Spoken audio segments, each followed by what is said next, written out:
Mabigat ba ang pasan mong krus ngayon? Ako po si Father Fiel Pareha at ito po ang ating segment, ang Daily Devotion, na kung saan tayo po ay magdarasal, magbabasa at magdinilay kasama ng salita ng Diyos sa buong taon. Manalangin tayo. Sa ngalan ng Ama, ng Anak at ng Espiritu Santo. Amen. Halina, banal na Espiritu, iwanagan mo ang aming puso at isip nang maunawaan at may sa buhay namin ng iyong salita. Amen. Our Bible passage for today is from the Gospel of St. Mark chapter 8, verses 34 to 38, and I read it for you. He called the crowd with his disciples and said to them, "If any want to become my followers, let them deny themselves and take up their cross and follow me. For those who want to save their life will lose it, and those who lose their life for my sake and for the sake of the gospel will save it. For what will it profit them to gain the whole world and forfeit their life? Indeed, what can they give in return for their life?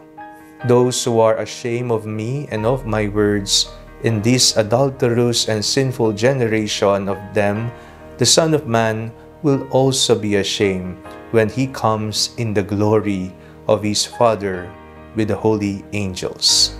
Kinukonsidera po nating pasan-pasan na krus ang ating mga daladalang problema sa ating buhay. Ibang krus ang pasan mo, ibang krus ang pasan ng iyong kapwa. Iba-iba ang ating mga problema, iba-iba ang bigat na ating pinapansan. Marahil ang pasan-pasan mo, kahit pareho kayo ng problema, ay mabigat na para sa iyo. Pero para sa iba, hindi pa gaanong mabigat. Kaya isa po sa panawagan ay ang maging maunawain sa ating kapwa at intindihin ang bawat isa, lalo na't hindi natin alam kung ano ang kanyang pasan-pasan na krus sa buhay. Sa ating pong binasang Ebanghelyo, isang paalala ang iniwan sa atin ni Jesus. Kung nais nating maging tunay na alagad niya, kailangan nating una kalimutan ng ating sarili. Hindi naman po ito nangangahulugan na magkaroon tayo ng amnesia o pagkawala ng memorya. Bagkus sa ating paglimot sa ating sarili, lahat ng ating kalayawan, personal na interes, o mga bagay na pangunguna sa Panginoon ay kailangan nating talikdan upang ang Panginoon ang siyang magliwanag at makita sa ating buhay.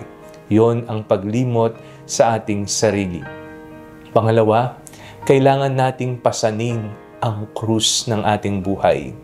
Katulad ng sinabi natin kanina, iba-iba ang krus na ating pasan-pasan.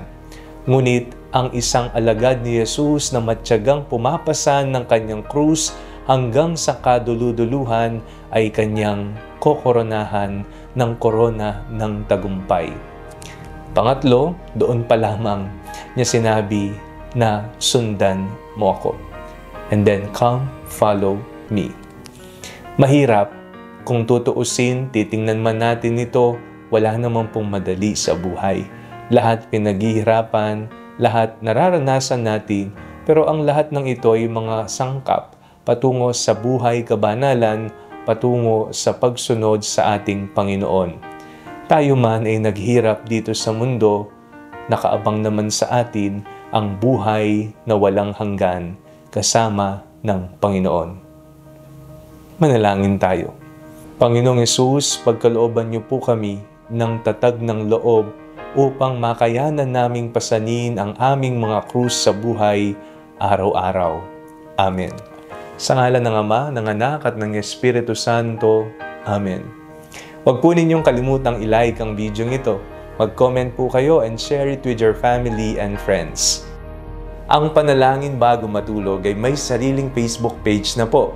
Huwag niyo pong kakalimutang mag-like at mag-follow dito, and do not forget to subscribe to our YouTube channel. I-click niyo lamang po ang link na nasa description ng video ito, o kaya naman po just search Father Fiel Pareha. Kung nais niyo naman pong maging updated sa mga kaganapan ng ating pagpapahayag, you can join our broadcast channel dito po sa ating Facebook page. God bless you po.